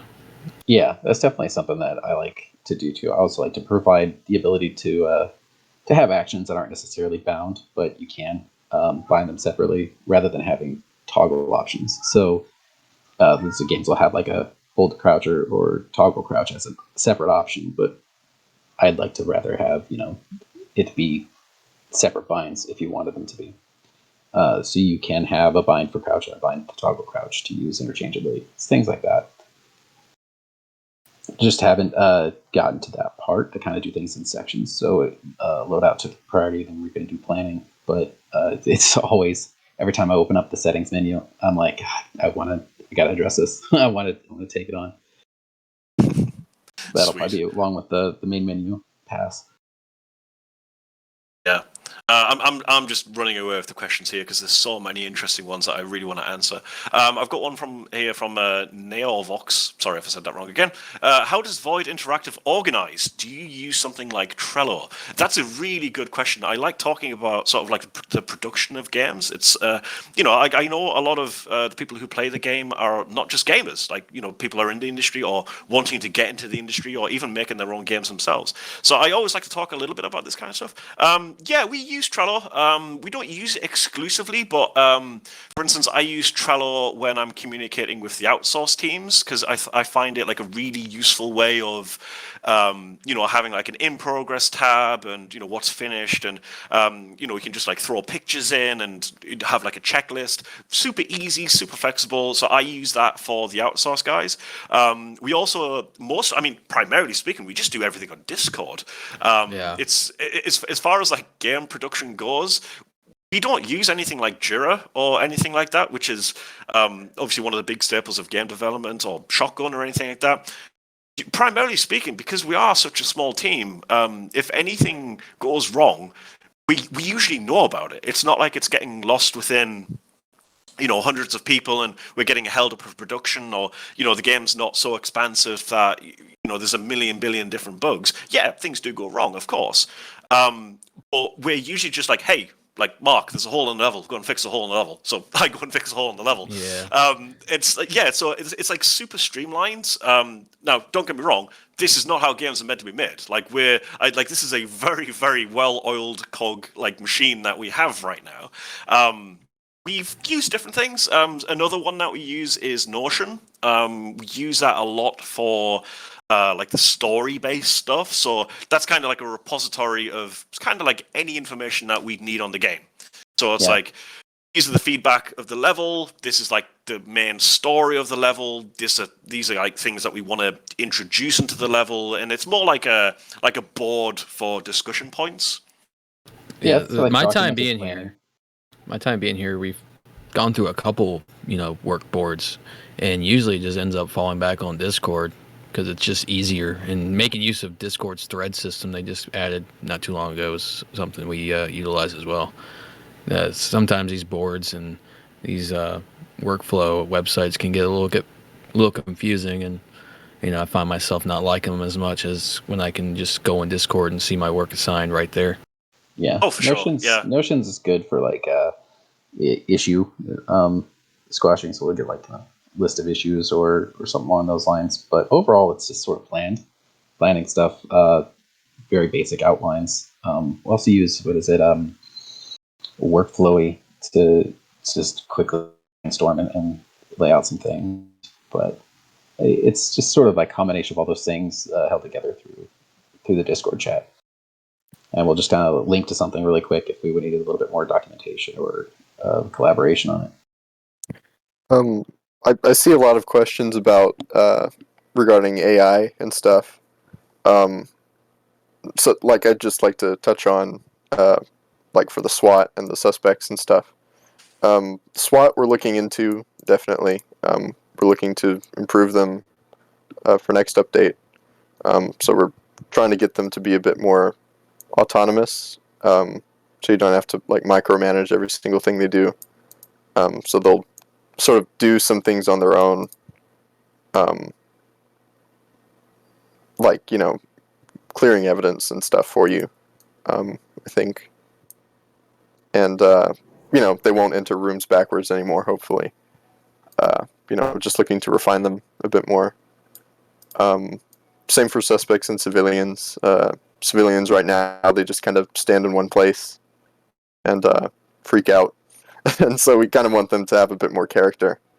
And, you know, interact with the world a bit more, sort of like how Mr. 3D was saying. And yeah, suspects, again, they're going to have some a lot more animation work done. They're going to have some new actions, like, you know, taking hostages and that type of thing. So yeah, just all around the board, there will be improvements for SWAT, suspects, and civilians. Everything. Yeah. Yeah.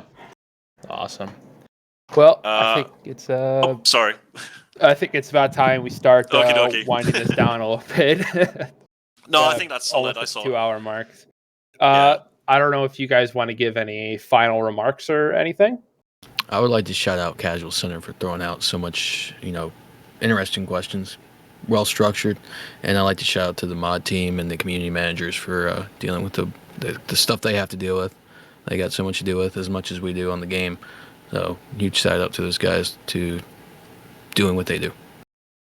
Absolutely, yeah. I'm going to get incredibly soppy here and say, you know, I'm grateful for everyone who joined us this evening. It's incredibly, it's so humbling. You know, we are incredibly passionate about our product, and you know, it's so great to have such amazing support from the people who play the game.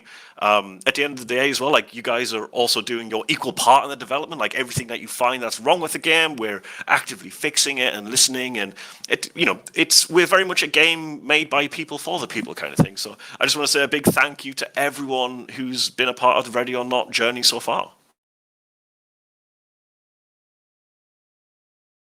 Yeah, it's always good to see what people, and especially whenever there's a lot of things that we have planned that people start saying that they want, but they're already very much on our minds, because we're gamers too. We want specific for things. sure. It's just that helps. To get to it. Yeah. If people think that they just throw stuff at us and we don't care, it's like everything you guys say goes to our minds, and we have it and we write it down and make sure we take a long look at it and see if we want to add it and make sure if it's good or not. Yeah. So many times also I've seen just people like, oh, I want this. And it's like, oh man, that's already in the works. Like, it's already coming. Yeah. Yeah, stick with us, everyone. We've got some really exciting stuff coming up. I know personally, like, we announced Ridgeline, which is going to be a very different map compared to what a lot of the other maps are going to be like. Very cat and mouse, very different in terms of changing up the gameplay styles, and hopefully, again, story-wise and everything else that goes with it. Hopefully, we'll be able to spark as much conversation and bring the lore of Los Sueños even more so into the frame. And we've got a lot of exciting stuff coming up, so stick with us. One thing I will say is, obviously, we're in development. We're in just past alpha kind of thing, and we're still making this stuff as it goes. So every now and then, it's part of game dev. We're going to break a few things before we fix a few things. It's nothing's ever perfect at the door, and sometimes we'll do an update, and it's like, oh damn it, we fixed one thing, but that fix broke something else. Stick with us. We'll fix it. We'll get around to it. We're trying to make the best game we can, kind of thing. Yeah, there's definitely some cool stuff coming. I don't know if anybody saw that little mini dev update, but there's a loadout presets coming a lot sooner than you might think. A huge shout out to the supporters too. Those guys deserve some praise. Yeah, always thanks to the supporters. They're they definitely they've helped us be able to do what we want to do at a good pace. It doesn't feel like rushed. We're very appreciative for all the support that we get. Absolutely, those guys are important. So we've got a lot of people asking if we're going to do more of these. Is that? I mean, I definitely want to. I think this is fantastic. Yeah, 100%. There will be more, and we're going to be getting. You guys can return as well. We'll be getting some other developers too. get people to meet a bunch of the Void team.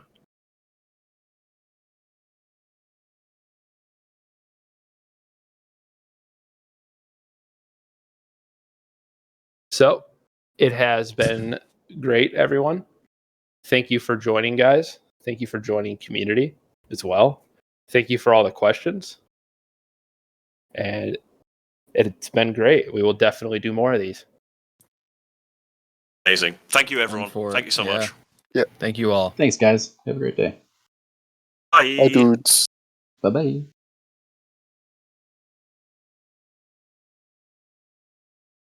Crap. I'm alone.